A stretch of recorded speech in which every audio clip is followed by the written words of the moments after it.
పూరా local. Welcome to పూరా local.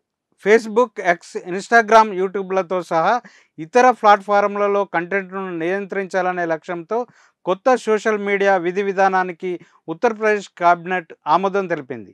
ఈ పాలసీలో అభ్యంతరకరమైన సోషల్ మీడియా కంటెంట్ను పరిష్కరించడానికి మార్గదర్శకాలను రిలీజ్ చేసింది.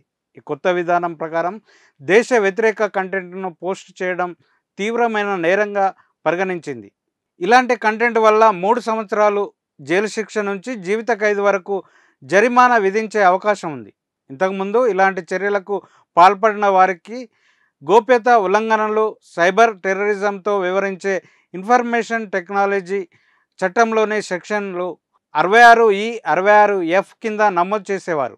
ఇక సోషల్ మీడియాలో అశ్లీలత లేదా పరువుకు నష్టం కలిగించే విషయాలను ప్రచారం చేయడం వల్ల క్రిమినల్ కేసు పెట్టే అవకాశం ఉందని ఈ పాలసీలో యూపీ సర్కార్ రూపొందించింది. అలాగే డిజిటల్ ప్లాట్ఫారంలను దుర్వినియోగం చేయడం వల్ల కలిగే నష్టాన్ని చట్టపరంగా ఎదుర్కోవడానికి ఇది ఎంతగానో ఉపయోగపడుతుంది. ఈ సోషల్ మీడియా కొత్త పాలసీ విధానంలో ప్రకటనలను నిర్వహించడానికి ప్రభుత్వం వి-ఫారం అనే డిజిటల్ ఏజెన్సీని రూపొందించింది.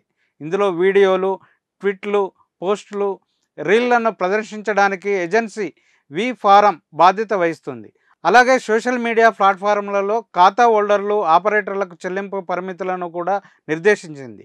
ఎక్స్, ఫేస్బుక్, ఇన్స్టాగ్రామ్ కోసం గరిష్టంగా నెలవారీ చెల్లింపుల పరిమితులు వరుసగా 5 లక్షల రూపాయలు, 4 లక్షలు, 3 లక్షలకు సెట్ చేయగా, యూట్యూబ్లో వీడియోలు, షార్ట్లు, పాడ్కాస్ట్లు చెల్లింపుల పరిమితులకు 8 లక్షలు, 7 లక్షలు, 6 లక్షలు, 4 లక్షల రూపాయలు విధించింది.